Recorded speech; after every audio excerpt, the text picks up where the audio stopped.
La predestinación y la providencia de Dios por Juan Calvino, capítulo 8. Las doctrinas de Pigio II.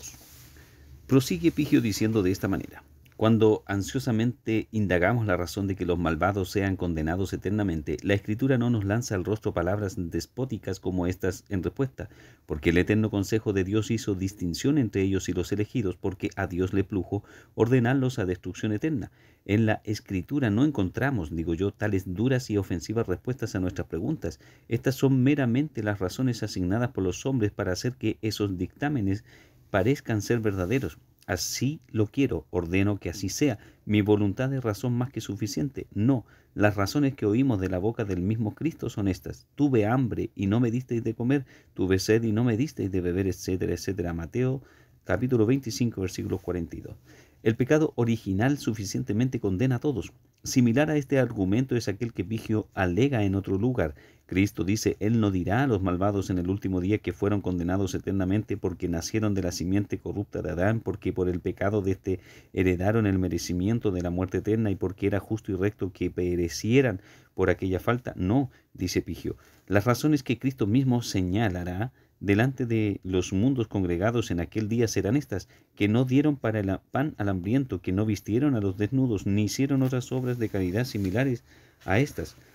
Sin embargo, si el pecado y la culpa originales no son, en la estimación de Pigio, suficientes para condenar a los hombres eternamente, y si el juicio secreto de Dios no encuentra lugar en su pensamiento, ¿qué entendería él en el caso de infantes que parten de esta vida antes de que puedan realizar ninguna de las obras de caridad que acabamos de aludir? Las condiciones naturales de nacer y de morir eran las mismas tanto para aquellos infantes que murieron en Sodoma como para los que murieron en Jerusalén, y sus obras, o más bien su carencia de obras, eran precisamente las mismas. ¿Cómo entonces es que Cristo separará en el último día unos de otros, poniendo a unos a su mano derecha y a los otros a la izquierda? ¿Quién no ha de adorar el glorioso juicio de Dios que decretó que un número de estos niños naciera en Jerusalén, desde donde por el conocimiento de la verdad pudieran más tarde ser trasladados a una vida superior, mientras que los otros nacieron en Sodoma, aquella amplia puerta al infierno? Así como afirmo en verdad que Cristo habrá de recompensar en el último día a los elegidos con el galardón de la rectitud, así tampoco hablo falsedad de ningún modo cuando sostengo que los réprobos pagarán en aquel día el castigo de su injusticia y de todas sus iniquidades.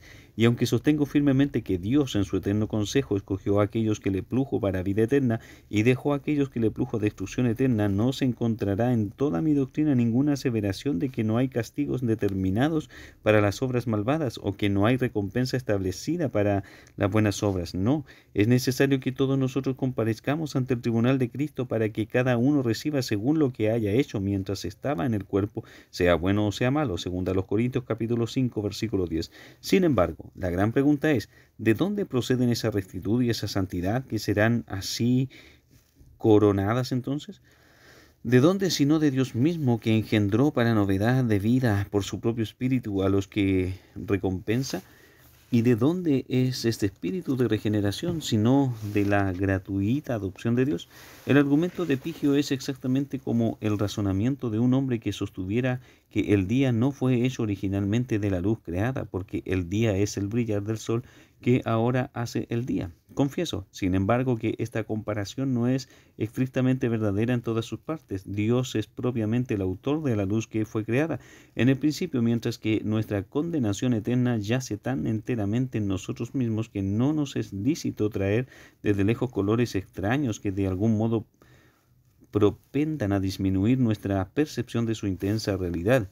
El único propósito de esta comparación es señalar de manera concisa cuán descabelladamente Pigio nos retira de la vista la gran causa remota cuando nos pone directamente ante los ojos la causa inmediata en la consideración de estas cuestiones de tanta gravedad. Sostiene que los malvados serán condenados eternamente porque se han buscado la ira de Dios por sus propios malos procederes, y sobre esta base concluye que esa condenación eterna no procede del decreto de Dios. Yo, al contrario, mantengo que ellos han amontonado malas obras sobre otras a lo largo de sus vidas, porque siendo esencialmente depravados por nacer en pecado no podían hacer nada sino pecar. No obstante, pecaron no por algún impulso o coacción externa, sino a sabiendas y voluntariamente, por el ímpetu espontáneo del corazón. Es más, nadie que no quiera arrancar de raíz los rudimentos mismos de toda piedad puede negar que la corrupción y la depravación naturales sean la fuente y origen de la cual fluyen todos los pecados de toda laya. Sin embargo, si me preguntan por qué corrige Dios el pecado de sus elegidos y no considera a los réprobos dignos de cuál remedio, respondo a que la razón yace oculta en él mismo. Este es el talante del razonamiento del apóstol Pablo en el 9º capítulo de su epístola a los Romanos. Después de probar que Dios es quien en última instancia dispone y ordena la vida eterna y la muerte eterna, y de demostrar que al fin serán salvos aquellos que rescatan de la destrucción eterna, y de declarar con fuerte voz que no depende del que quiere ni del que corre, sino de Dios, que tiene misericordia de quien quiere tenerla, y al que quiere endurecer, endurece. Después de estas declaraciones, el apóstol presenta copiosas y, por así decirlo, palpables causas de la dureza de su propia nación, es decir, porque la gran mayoría de ellos repudiaron a Cristo y porque se obstinaron en resistir a Dios, que todo el día extendía sus manos, según el profeta lo expresa Isaías 65:2, a pueblo rebelde. Por consiguiente, estos dos solemnes principios se armonizan divinamente el uno con el otro, en que todo hombre es por sí mismo la causa de su propia condenación eterna, y que todos aquellos que están destituidos del Espíritu de Dios se abalanzan ciegamente contra Cristo. Con arreglo a estos principios divinos, Pablo, presentando culpables a los judíos porque, ignorando la justicia de Dios y procurando establecer la suya propia, no se ha sujetado a la justicia de Dios, y fueron por esta causa arrojados de la iglesia de Cristo. Pablo, repito, habiendo afianzado estos principios divinos, llanamente enseña que fue enteramente por gracia que el resto permaneció en la verdad y la fe, y no cayó según aquella notable declaración de Dios: yo haré que queden en Israel 7,000, cuyas rodillas no se doblaron ante Baal y cuyas bocas no lo besaron. Primer libro de Reyes, capítulo 19, versículo 18. Agustín tiene cuidado de observar: estos 7,000 no sostuvieron por sus propias fuerzas, fue Dios quien se los reservó para sí mismo, a fin de que fueran un remanente. Sin embargo, Pablo declara aún más expresamente que el remanente reunido por la venida de Cristo en aquel tiempo era un remanente escogido por gracia. ¿Oíste la palabra remanente? La expresión significa que un reducido número fue separado de la masa general de la humanidad, y el apóstol afirma que estos fueron salvos no por su propia voluntad o pujanza, sino por la libre gracia y misericordia de Dios. Atribuye él la salvación de estos a la libre elección de Dios, claramente queriendo decir que la sola causa de que no perecieran con el resto de la humanidad es que fueron libremente elegidos por Dios, de donde se sigue la conclusión natural de que si todos fueran elegidos nadie perecería. Si un hombre mortal pronunciara su yo quiero y su yo ordeno y dijera que su voluntad debía considerarse suficiente razón para sus acciones, confieso que tal yo quiero sería ciertamente tirano, pero llamar tiránico el yo quiero de Dios y el yo ordeno de Dios es profanación, blasfemia y locura. Ningún mortal osaría imputarle a Dios nada de desproporcionado o excesivo, tal que implique la posibilidad de un desconcierto de voluntad, deseo o apetencia como en los hombres. Al contrario, continuamente se deben a su voluntad tal honor y reverencia que nos compete considerar que contiene en sí misma toda la validez de una razón justa, porque la voluntad de Dios es la fuente y la regla de toda justicia. La voluntad doble de Dios. Tocante a la distinción acerca de la voluntad doble de Dios que comúnmente se hace en las escuelas, no la admitimos de ninguna manera.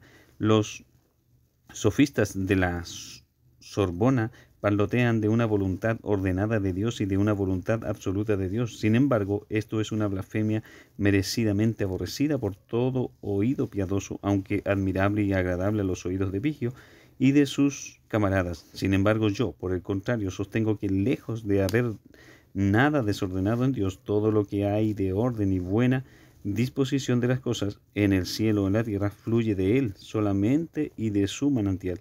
Cuando quiera, pues, que llevamos la voluntad de Dios hasta lo sumo y demostramos que es más alta que toda razón, lejos esté de nosotros imaginar que Él quiera nada si no lo quiere con la más alta razón. También Estamos firmemente convencidos de que Él posee de tal modo como derecho propio la suma de todo poder, que nuestro deber sagrado es estar satisfechos con el asentimiento de su sola voluntad en todas las cosas. Si lo que dice el salmista es cierto, tus juicios son abismo grande, Salmo 36:6, cuando la mente de un individuo se proyecta a tales alturas de orgullo que no puede tener reposo en el solo beneplácito y voluntad de Dios, tenga solemne cuidado de que ese abismo grande no se lo trague. Sin duda así y no de otro modo tiene que ser, y tal venganza es gloriosamente justa, por lo cual que nunca se nos escape de la memoria aquella noble y solemne instancia de Agustín. Escucha lo que Dios es y lo que tú eres. Él es Dios, tú eres hombre.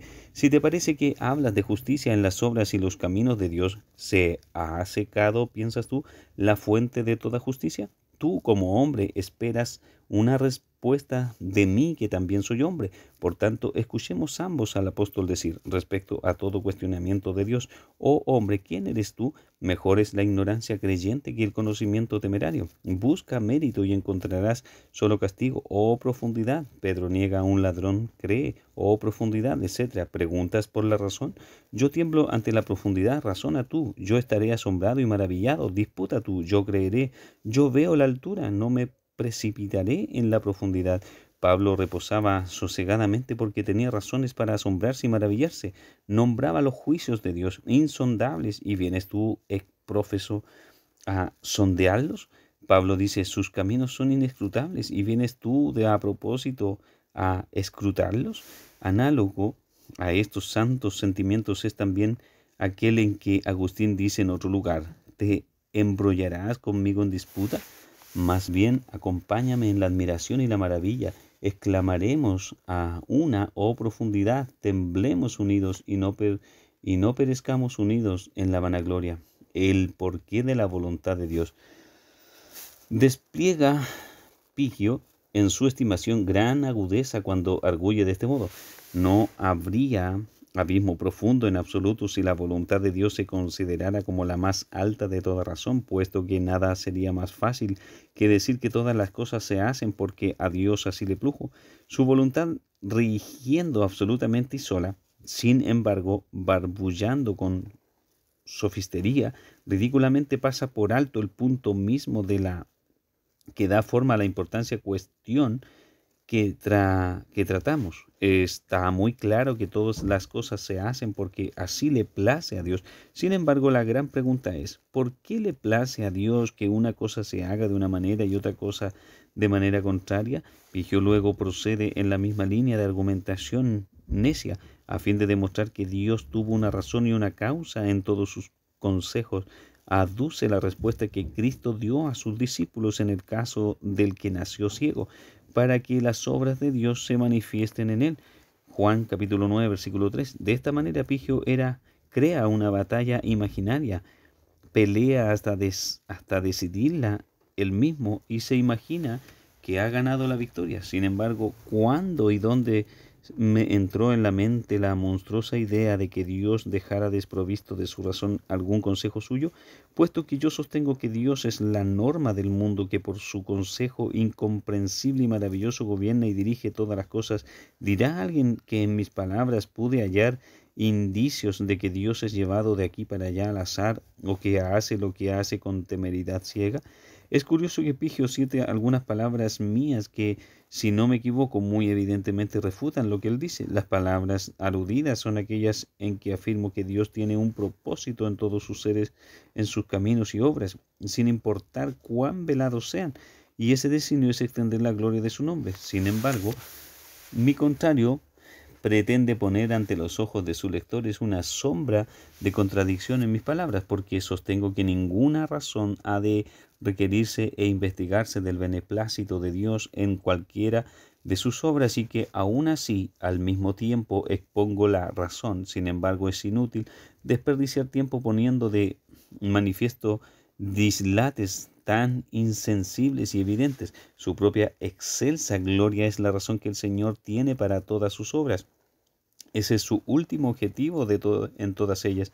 Así pues, según testifica Pablo, Dios levantó a Faraón para mostrar en ti mi poder y para que mi nombre sea anunciado por toda la tierra. Romanos capítulo 9, versículo 17. Se contradice el apóstol Pablo, sírvanse decirme, cuando exclama poco después que los juicios de Dios son inescrutables. El mismo apóstol dice también que los vasos de ira preparados por el Señor para destrucción los soportó con mucha paciencia para mostrar su ira y hacer notorio su poder. Romanos capítulo 9, versículo 22. Díganme, el maravillado asombro de Pablo que sigue después, profundidad, es contrario a este sentir. Díganme, repito, ¿se contradice en esto el apóstol?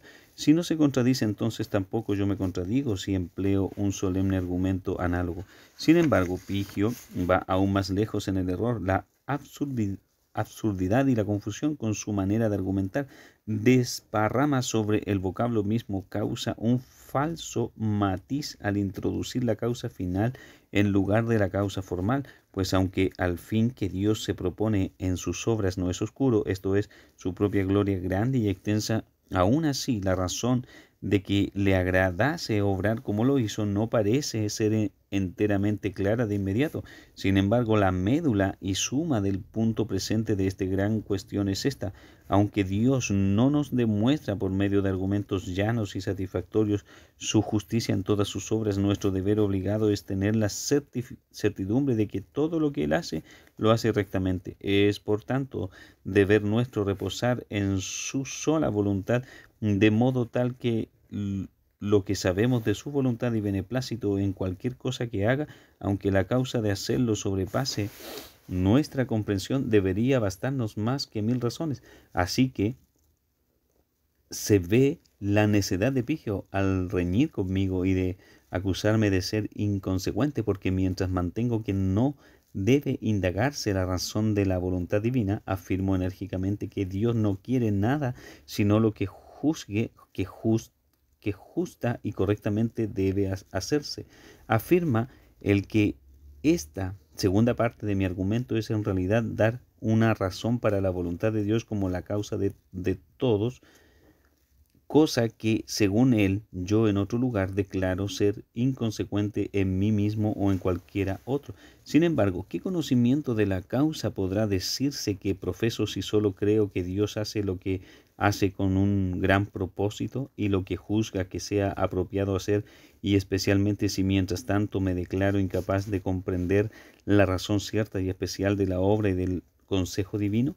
Además de todo esto, mi oponente considera que la gran diferencia entre la reverencia de la fe y la audacia de inquirir en la voluntad de Dios no es asunto de peso en absoluto, y echa mano de lo que ensueño para decir que es asunto de fe, y luego absurdamente lo lanza en el círculo del conocimiento común de los conceptos humanos. Sobre este irracional principio de Pigio, si alguien afirmara que Dios tiene un glorioso objeto en todo cuanto hace y luego exclamara con el apóstol que los juicios de Dios son insondables y sus caminos inescrutables, tendríamos que pensar que en el momento de su exclamación estaría contradiciéndose. Pigio, sin embargo, se equivoca por completo. Me pide él que reconozca mis propias palabras cuando el pasaje en cuestión lo había ya citado de Agustín. Helo aquí. Cuando nos pregunten, dice ese santo hombre, ¿por qué Dios hizo esto o aquello? Nuestra respuesta debe ser, porque esa es su voluntad. Si prosiguieren preguntando por qué es así su voluntad, debemos contestar: ahora estás preguntando de lo que es más grande y más alto que la voluntad misma de Dios. Preguntas lo que nadie puede descifrar. Guarde pues la temeridad humana sus límites. No inquiera nunca en lo que no es, no sea que no encuentre lo que es.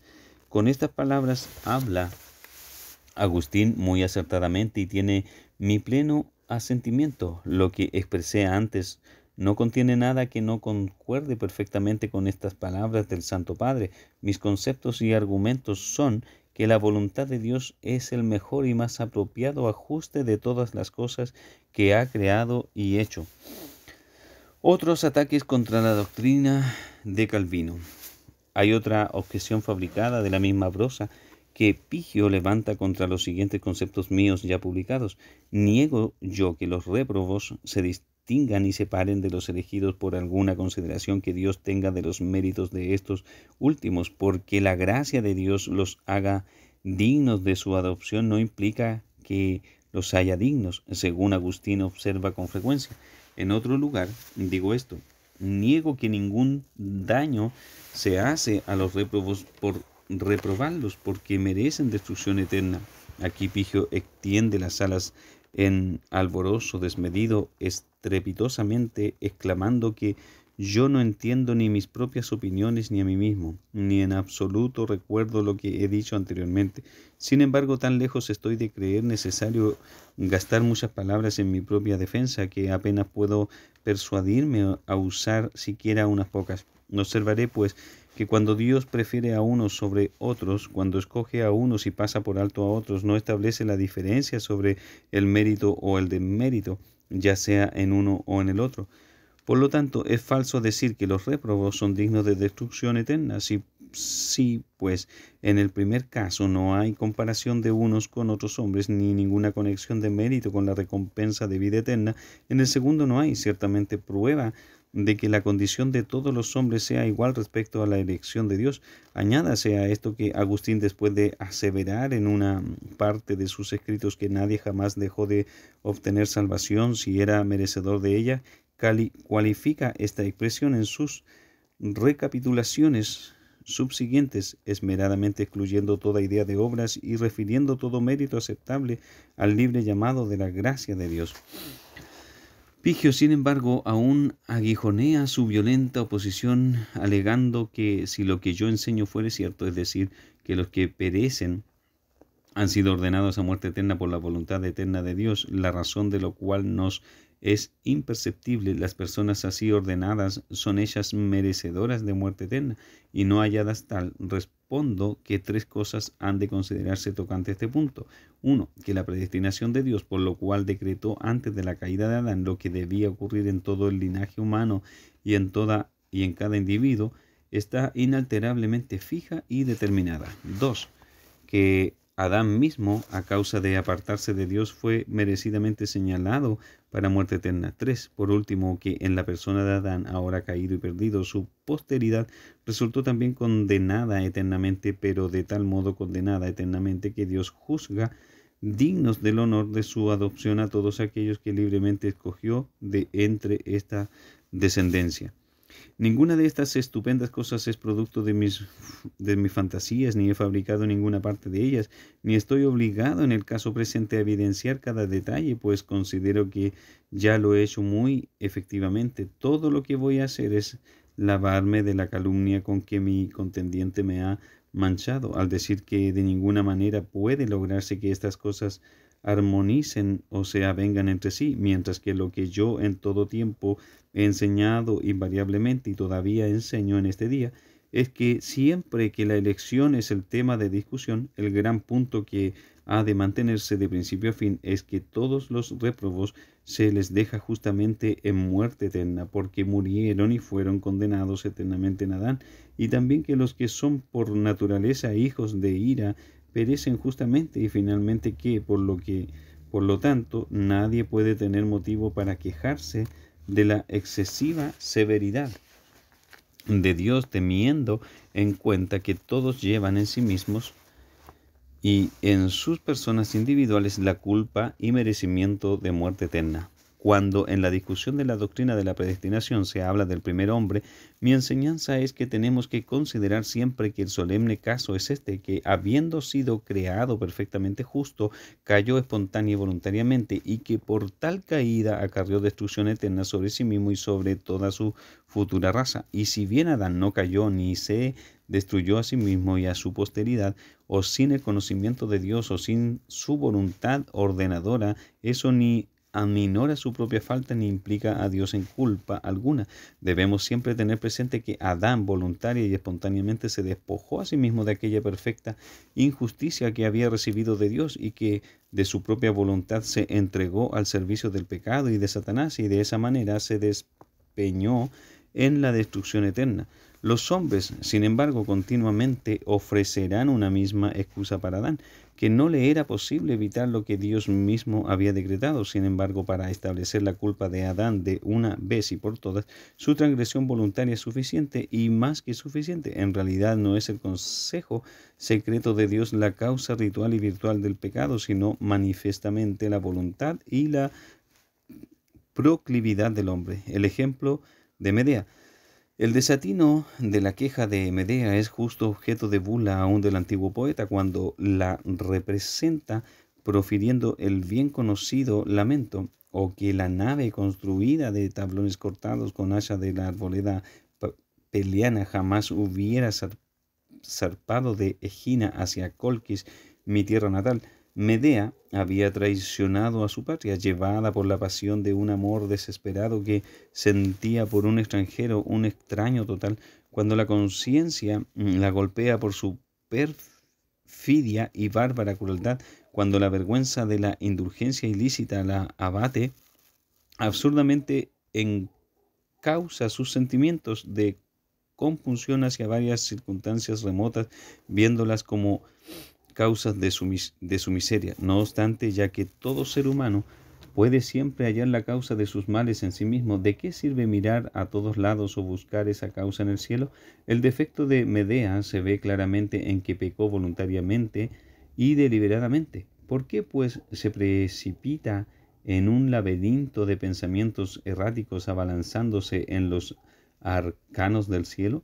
Aunque los mortales hombres puedan emplear la mente en razonamientos tortuosos, dilatados y profundos, nunca podrán diluirse o entorpecerse hasta el punto de pretender y creer que no llevan la causa originaria de todo su pecado profundamente arraigada en el corazón. El razonamiento impío, por lo tanto, intentará en vano absolver de la culpa del pecado a aquel cuya propia conciencia condena, y en cuanto a que Dios adrede y voluntariamente le permitió al hombre caer, su razón para así hacerlo puede estar oculta. Injusto no puede ser. En esto, además, debemos siempre afirmarnos sin controversia que el pecado siempre fue aborrecible para Dios. Aquel clamor de alabanza que David ofrece al Altísimo se aplica a su adorable majestad en todo respecto.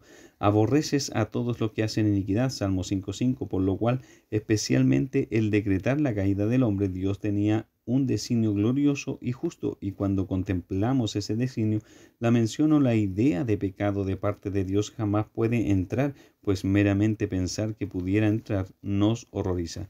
Dios no es el autor de la caída, aunque por lo tanto afirmo que Dios decretó la caída de Adán, lo sostengo de manera tal que no concedo que Dios haya sido propio y realmente el autor de aquella caída. Sin embargo, para no extenderme mucho por ahora en este gran tema, me limitaré a expresar como mi opinión, creencia y sentir lo que Agustín enseña tan profundamente sobre este asunto se cumplió al ordenar Dios la caída de Adán. De una manera maravillosa e inexplicable, lo que se hizo aún contrario a su voluntad, no se hizo sin su voluntad, porque no se hubiera podido hacer en absoluto si su voluntad no lo hubiera permitido, y aún así no lo permitió con designia, sino voluntariamente. El gran y magnífico principio, pues a partir del que Agustín arguye, no se puede negar que tanto el hombre como los ángeles apóstatas, en cuanto a ellos mismos se refería, hicieron lo que Dios no quería o que era contrario a su voluntad, pero que en cuanto a la omnipotencia regidora de Dios se refiere, no podían de ninguna manera haberlo hecho sin su voluntad. Estas palabras del santo varón las suscribo de todo corazón. Solemnemente sostengo que el hombre y los ángeles apóstatas hicieron, al pecar, lo que era contrario a la voluntad de Dios, a fin de que Dios, por medio de la malvada voluntad de ellos, efectuara lo que era acorde con su voluntad de decreto. Si alguien contestara que esto está más allá de su capacidad de comprender, yo también reconozco y confieso lo mismo. Sin embargo, ¿por qué habría de maravillarnos que la infinita e incomprensible majestad de Dios sobrepasara los estrechos límites de nuestro finito intelecto? Tan lejos estoy, sin embargo, de ambicionar dar una explicación de este sublime y profundo misterio, valiéndome de cualquier poder de la razón humana, que por siempre habré de retener en la memoria lo que declaré al comienzo de esta discusión, que aquellos que buscan saber más de lo que Dios ha revelado son dementes. Por consiguiente, deleitémonos más en la sabia ignorancia que en una inmoderada e intoxicada curiosidad de saber más de lo que Dios permite, que todos los poderes de la mente se sujeten dentro de los confines de esta certidumbre reverente que, tocante al pecado del hombre, Dios no quiso nada sino lo que hizo por su justicia infinita. La apostasía del hombre no es obra de Dios. Continúa Pigio. Si la apostasía del hombre es obra de Dios, luego no es cierto lo que la Escritura declara cuando dice que todas las cosas que Dios hace son muy buenas. Yo puedo testificar sagradamente y con todo candor confesar que este comentario de mi adversario jamás me pasó por la mente. En todas partes he dicho que en el principio el hombre fue creado perfectamente recto. Constantemente he afirmado esto con el expreso propósito de evitar que la depravación que el hombre contrajo por su caída se le atribuyera a Dios. Con tenacidad he afirmado que la muerte eterna a la cual el hombre quedó sujeto de tal modo resultó de su propia falta que no se puede de ninguna manera considerar a Dios como el autor de ella. Pues bien, si yo alguna vez hubiera afirmado que tal extravío del primer hombre procedió de alguna manera de la inspiración o impulso del Espíritu de Dios, si, al contrario, yo no hubiera contendido uniformemente que Adán cayó por la instigación del diablo y por el impulso de su propio corazón, entonces ciertamente Pigio podría legítimamente montar su furioso ataque contra mí.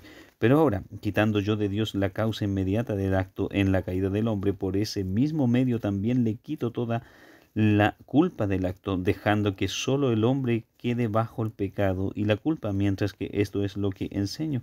¿Por qué entonces me acusa mi oponente injuriosa y malvadamente diciendo que yo hago de la caída del hombre una de las obras de Dios?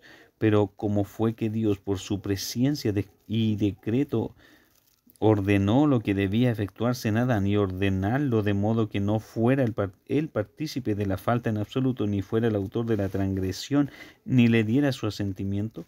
Como fue esto, repito, es un secreto manifiestamente demasiado profundo para que ningún intelecto humano pueda penetrarlo.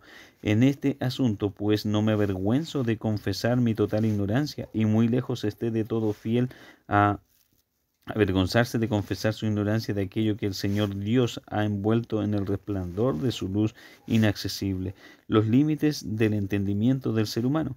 Quiero ahora asegurar a mis lectores de que no ofrezco a los demás consejos que yo mismo no sigo con todo el corazón. El Señor es mi testigo y mi conciencia testifica lo mismo en el Espíritu Santo, que de tal modo medito en estos estupendos juicios de Dios diariamente, que no siento la menor curiosidad o deseo de saber nada más allá de lo que ahora sé y he testificado. Tampoco ningún mal presentimiento o sospecha de la justicia de Dios que todo lo sobrepasa jamás se me ha colado en la mente, ni ninguna inclinación a murmurar me ha incitado el espíritu. En una palabra, descanso plenamente, no menos sereno que dispuesto en los siguientes pensamientos de Agustín.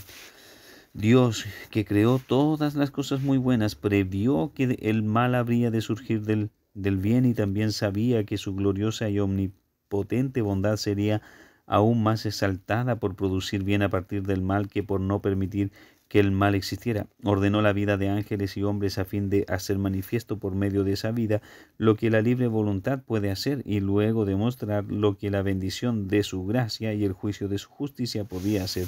A estos divinos pensamientos yo meramente añadiría, repitiendo mi asentimiento cordial, que si algunas personas tienen continuamente tanta comezón de oír que no pueden consentir que ninguno de los misterios de Dios permanezcan velados y ocultos, estaría más que loco el maestro que procurara satisfacer tales discípulos con sus enseñanzas. No, más bien oigamos lo que le sucedió a David y temblemos cuando se inclinó a inquirir en ciertos juicios extraordinarios de Dios que aparecieron en las circunstancias externas de la gente y de esta vida presente. Tan torpe era yo que no entendía, era como una bestia delante de ti. Salmo 73:22. Tan exaltado profeta como David no podía intentar saber más de lo que es lícito sin quedar desconcertado y sentirse, por decirlo así, como una bestia bruta. Debemos suponer luego que podemos abandonarnos impunemente a un desaforado libertinaje de la mente en un intento de comprender el consejo de Dios, la cosa más profunda de todas en cielo y tierra. Después que Pablo testificó que Dios escoge a quien quiere de entre la masa perdida de la humanidad y que reprueba a quien quiere, estaba el apóstol tan lejos de intentar explicar cómo y por qué Dios así lo hizo, que, anonadado por la maravilla, admiración y asombro, prorrumpió en la exclamación: ¡Oh profundidad! ¿Osaremos entonces, sin asombrarnos de esa profundidad y destruidos y destituidos de toda reverencia, inquirir en las profundidades de la caída e indagar cómo permitió Dios que la humanidad entera cayera con Adán? Ya he observado que la caída de Adán es una lección permanente de humildad para toda su posteridad, lección de la cual pueden aprender que nada son para sí mismos y que nada pueden hacer para recobrar la vida eterna, que Adán era perfecto y podía obrar perfectamente y con todo eso cayó. Oh profundidad, la única regla para ser sabio es que la mente del hombre se refrene con la brida de la maravilla. Oh profundidad. Sin embargo, la razón por la que no hemos tocado esta magna cuestión ni siquiera levemente no es sólo que se trate de algo obstruso y oculto en lo más recóndito del santuario de Dios, sino que no hay que darle paso a la curiosidad ociosa de la cual curiosidad es nodriza y haya una especulación envanecida. Y aunque mucho apruebo todo lo que Agustín dice en su comentario de Génesis capítulo 11 versículos 4 al 8, donde reúne muchas cosas para formar una lección sobre el temor y la reverencia de Dios, aquella otra parte en que demuestra que Dios escogió de entre la raza condenada de Adán a aquellos que le plugo y reprobó a quienes le plugo, me parece estar mucho más calculada para inspirar y ejercitar la fe, y es probable que su manera de tratar el tema produzca fruto más abundante. Yo, pues, por mi parte, hallo más libertad y gozo en poner en vigor esa doctrina que contiene la enseñanza de la corrupción, el pecado y la culpa de la naturaleza humana. La sustancia de esta doctrina, a mi parecer, no solamente conduce más a la instrucción en toda piedad fundamental, sino que también es más teológica. Recordemos, sin embargo, que en esta última sustancia de doctrina respecto de la depravación y corrupción de la naturaleza humana debemos razonar sobria y humildemente. Debe tenerse el mayor cuidado de no ir más allá del punto al que el Señor nos guía por su palabra.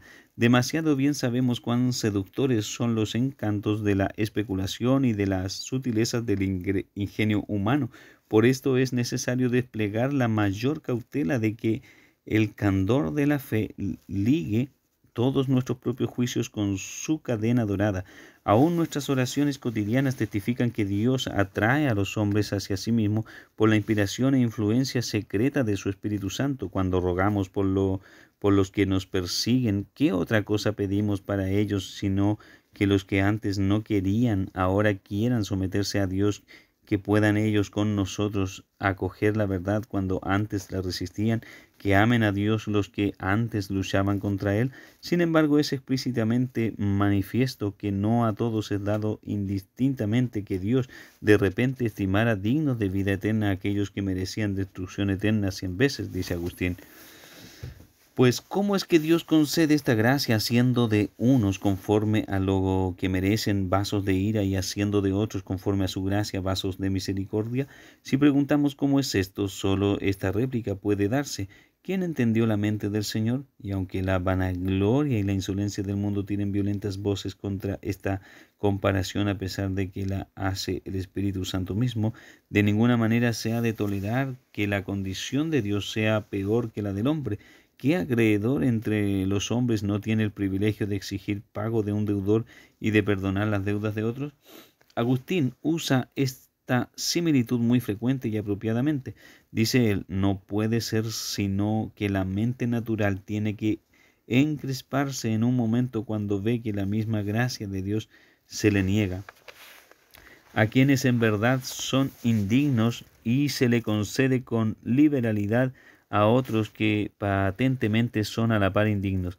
Pese a esto, consideraremos muy de cerca que después que todos resultaron igualmente bajo condenación eterna, no nos es lícito o correcto de ningún modo imponerle a Dios una traba que le impida tener misericordia de quien quiera tenerla. Con mucha razón, pues Agustín sostiene que la justicia de Dios no ha de medirse jamás por la escasa regla de la justicia humana. Observa, después de decir todo lo que se pueda decir acerca de este admirable asunto, dejemos que la breve y asombrada exclamación del apóstol ponga fin a todas nuestras disputas. Asombrémonos con él ante la insondable sabiduría de Dios, balbuceando, oh profundidad, si imprudentes lenguas hacen ruido o exigen más, nunca debemos afligirnos ni avergonzarnos de proferir la fuerte reprensión del apóstol. Más antes, oh hombre, ¿quién eres tú para que alterques con Dios?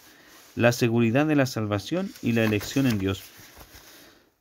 Creo haber ya refutado con claridad y brevedad en mi institución las diversas absurdidades de la oposición de que de todas partes mis adversarios amontonan sobre mi doctrina con el fin de calumniarla y difamarla, y aunque juzgo que me he enfrentado muchas de esas ficciones como las cuales las personas ignorantes se engañan y se confunden en sí mismas, y las he expuesto efectivamente con todo eso, ya que Pigio ha hallado mucho deleite en socavar mis testimonios y respuestas a mis antagonistas, no echaré a mal lavarme mientras sigo adelante de su ponzoñoso oprobio.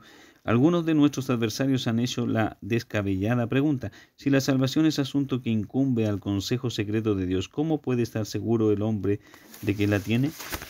He contestado con estas aseveraciones que son verdaderas, ya que la seguridad de la salvación se nos pone delante en Cristo. Es inútil y no falto de deshonor para Cristo pensar por alto esta fuente de vida, fuente que se nos abre enteramente y sin estorbos para que los hombres puedan beber de ella y al mismo tiempo trabajar y esforzarse en vano para sacar agua de vida eterna de los abismos ocultos de la mente y el consejo de Dios. Pablo testifica, por cierto, que nos escogió antes de la fundación del mundo, pero escogidos en Cristo. Nadie, pues, procure confiar en su propia elección, sino en Cristo, no en ningún otro lugar, a menos que quiera tachar y deshacerse del libro de la vida en que su nombre está escrito. Dios nos adopta en Cristo con el solo propósito de que seamos considerados hijos suyos. La Escritura declara que todos los que creen en el unigénito Hijo de Dios son los hijos y herederos de Dios, por lo que se nos llama a contemplar en Cristo, espejo inmaculado, la eterna y secreta elección de Dios. De esa elección Él es además las arras, el ojo con el cual contemplamos la vida eterna que Dios nos pone delante en aquel espejo, es la fe, y la mano que empuña estas arras y la promesa es la fe. Si alguno desea que el asunto se exprese más llanamente, oiga esto: la elección precede a la fe en cuanto al orden divino, pero es la fe lo que ve y entiende la elección. De lo que aquí solo de paso menciono, sin embargo, los lectores hallarán más copiosa y explicación en mi institución. Luego, cuando Cristo abundaba en la elección eterna de los suyos en el consejo del Padre, señalaba al mismo tiempo la base sobre la cual la confianza de ellos puede descansar, diciendo: he manifestado tu nombre a los hombres que del mundo me diste, tuyos eran y me los diste y han guardado tu palabra. San Juan capítulo 17, versículo 46. Vemos aquí que Dios comienza consigo mismo al condescender a escogernos y darnos a Cristo. Sin embargo, Él desea que nosotros comencemos con Cristo si queremos saber que se nos cuenta entre su propio pueblo. Se nos dice que Dios el Padre nos ha dado a su Hijo a fin de que cada uno de sus escogidos se goce sabiendo que es heredero de su reino celestial. Mientras permanezca en Cristo, fuera de quien la muerte y la destrucción nos asedían por todos lados. Así que se dice que Cristo nos manifiesta el nombre del Padre porque por su Espíritu nos sella en el corazón el conocimiento de nuestra elección por el Padre, la cual se nos declara patentemente por la voz del Evangelio del Hijo. La predestinación no se opone a la fe y confianza. Si fuéramos a creer lo que mi amigo Pigio dice, él haría perecer que yo me esfuerzo y sudo, que trastorno las cosas y que lo embrollo y lo confundo todo, hasta quedar perfectamente patente que en todo lo que escribo o digo mi propia conciencia me condena. Pigio en verdad puede verter el chorro de la locuacidad que lo caracteriza con la mayor desenvoltura y sin una gota de sudor siquiera. Sin embargo, a fin de que su lengua tenga rienda suelta, parece que siempre se cuida de empaparse bien de vino para poder resollar a la aventura sin freno alguno de vergüenza, aquellas borrascas de abuso que le llenan los abultados carrillos. Otra objeción es que si la predestinación de Dios es la causa inmutable e inevitable de la salvación, toda fe y confianza y la necesidad de ellas se nos arrebatan al instante de las manos. Sin ofrecer una sola palabra de mi argumento en respuesta de tan irrazonable aseveración, me limitaré a observar que cuando Pablo testifica que se nos hace partícipes de la adopción divina por haber sido escogidos antes de la fundación del mundo, ¿qué hay inexplicable o intrincado, por favor, en esta doctrina o en su conexión? Cuando el apóstol enseña en el mismo contexto que aquellos que fueron escogidos por Dios primero fueron luego llamados según su propósito, armoniza de manera muy satisfactoria, si no me equivoco, la segura confianza de nuestra fe con el decreto inmutable de la elección de Dios, los participantes de verdad de la elección de Dios.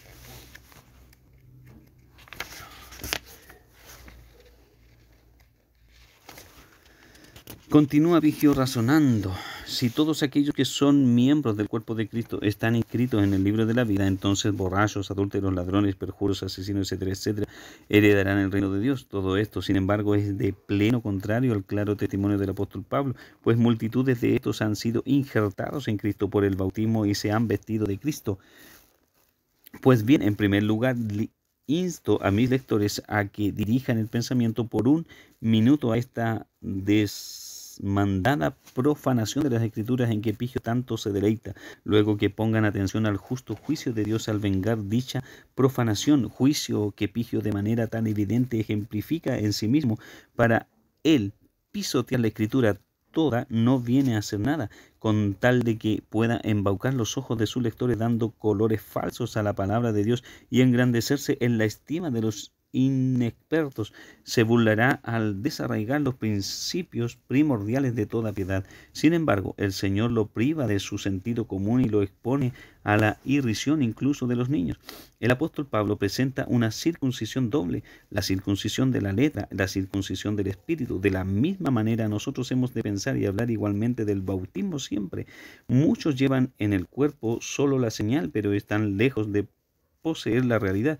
Pero Pedro también, después de decir que somos salvos por el bautismo, inmediatamente explica, por vía de corrección y precaución adicional, que la mera limpieza externa de la carne no es suficiente sin la correspondiente disposición de una buena conciencia, no quitando las inmundicias de la carne, sino como la aspiración de una buena conciencia hacia Dios. Primera de Pedro capítulo 3 versículo 21. Así que la Escritura, al presentar los sacramentos, siempre habla de ellos con dos sentidos. Cuando trata de los hipócritas que se glorifican en la señal vacía y hacen caso omiso de la realidad, hace clara distinción entre la realidad y la señal a fin de disipar la fútil confianza de los tales, y por medio de la distinción expone y vence al instante la perversidad de sus mentes.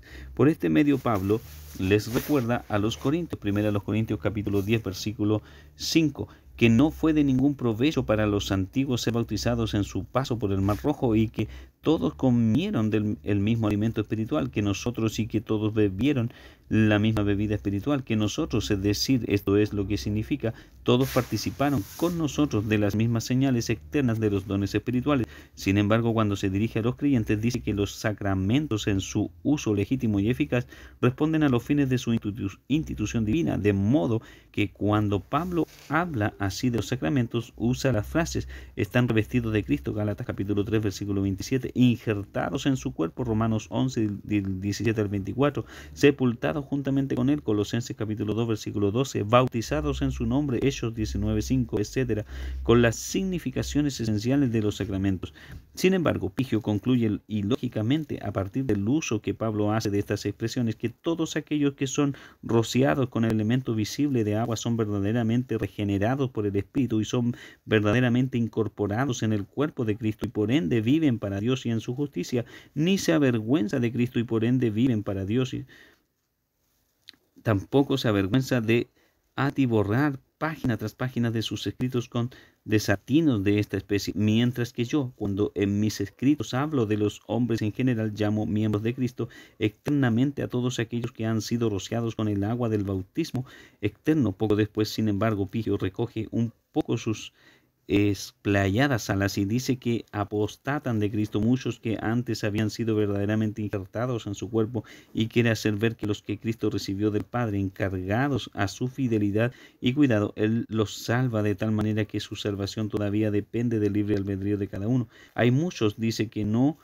carecen de la protección de la gracia de Cristo, pero son deficientes en sí mismos. Indudablemente la indolencia e ingratitud de los que por voluntad propia se retiran de la protección de Dios nunca se podrán condenar con suficiente severidad. Sin embargo, es un agravio Cristo que de ningún modo ha de tolerarse de que un hombre diga que Dios salva a sus elegidos siempre y cuando ellos se cuiden diligentemente. De este modo la protección de Cristo se hace totalmente precaria y dudosa, en contra de lo cual Cristo mismo declara que el diablo y todos los artilugios del infierno jamás prevalecerán. Cristo mismo prometió dar vida eterna a todos cuantos el Padre le concediera, y testificó que a todos los había guardado hasta el día en que así lo prometió, y que ninguno de ellos se perdió, sino el hijo de perdición, para que la Escritura se cumpliese. Juan 17, 2 y 12.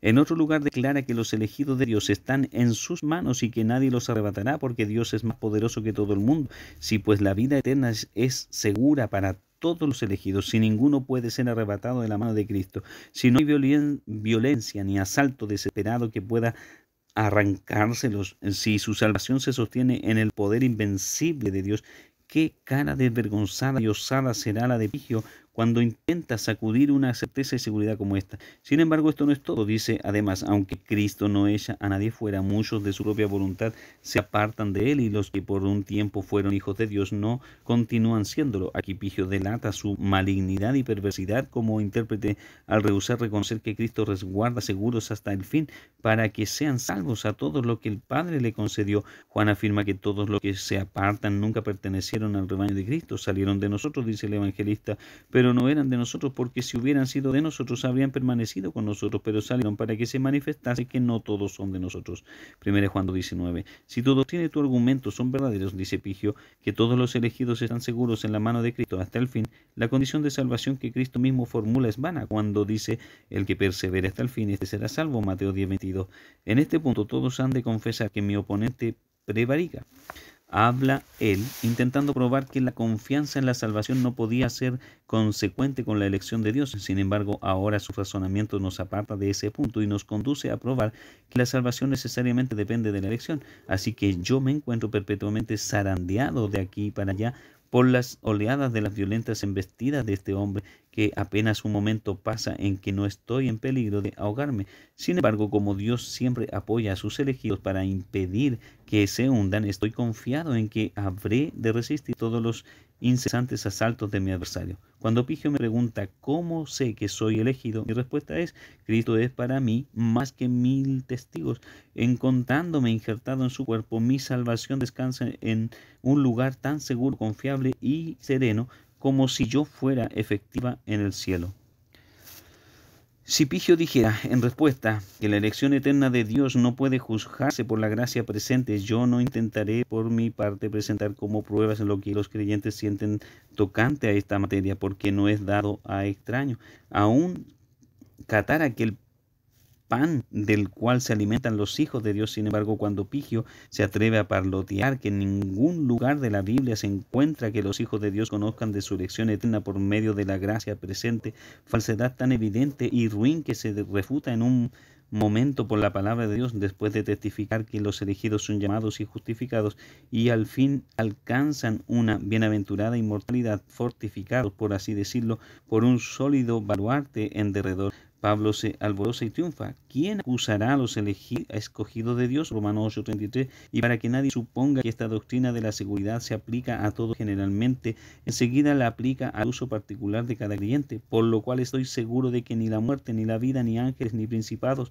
ni potestades, ni lo presente, ni lo porvenir, ni lo alto, ni lo profundo, ni ninguna otra cosa creada nos podrá separar del amor de Dios que es en Cristo Jesús, Señor nuestro. Romanos 8:33, versículos 38 al 39. Mientras que Pigio sostiene que la confianza del creyente en su eterna salvación puede frustrarse en cualquier momento, Pablo la extiende hacia el futuro y hacia la eternidad, más allá de los límites de esta vida presente, y demuestra que esa confianza procede de la elección de Dios y no de ninguna otra fuente. Pigio, al contrario, representa la confianza del creyente y su elección tan opuestas y contradictorias que hace que se destruyan una a la otra. ¿Qué pues quiere decir Ezequiel? Inquiere Pigio cuando anuncia destrucción sobre el justo si se aparta de su justicia. Ezequiel 18:26. No negamos que en ocasiones haya en los réprobos muchas cosas que también se encuentran en los hijos de Dios, pero por mucho que brillen con la apariencia de rectitud, es muy cierto que jamás procedieron del espíritu de adopción. Estas personas reprobadas, aparentemente justas, nunca podrían invocar a Dios como su Padre. Pablo testifica que nadie sino los hijos de Dios, a los cuales también apellida herederos de vida eterna, son guiados por ese espíritu de adopción. Si así no fuera, lo que el mismo apóstol testifica en otro lugar no podría mantenerse en pie cuando dice: nosotros no hemos recibido el espíritu del mundo, sino el espíritu que proviene de Dios, para que sepamos lo que Dios nos ha concedido. Y luego, mas nosotros tenemos la mente de Cristo. 1 Corintios capítulo 2, versículo 12 y versículo 16. Si así no fuera, repetimos, el apóstol Pablo en vano hubiera llamado al espíritu por el cual los fieles son sellados, las arras de nuestra herencia. Sin embargo, con objeto de que el correcto conocimiento de nuestra elección por Dios nos fortalezca la fe en la perseverancia hasta el fin, aquella oración de Cristo en que encomienda a todos los elegidos a su Padre Celestial, debía proveer abundante prueba al separarlos del mundo por nombre y al orar para que, cuando este mundo no sea más, pudieran permanecer salvos de todo mal, siendo ellos perfectos y uno consigo mismo y con el Padre en gloria. Juan capítulo 17.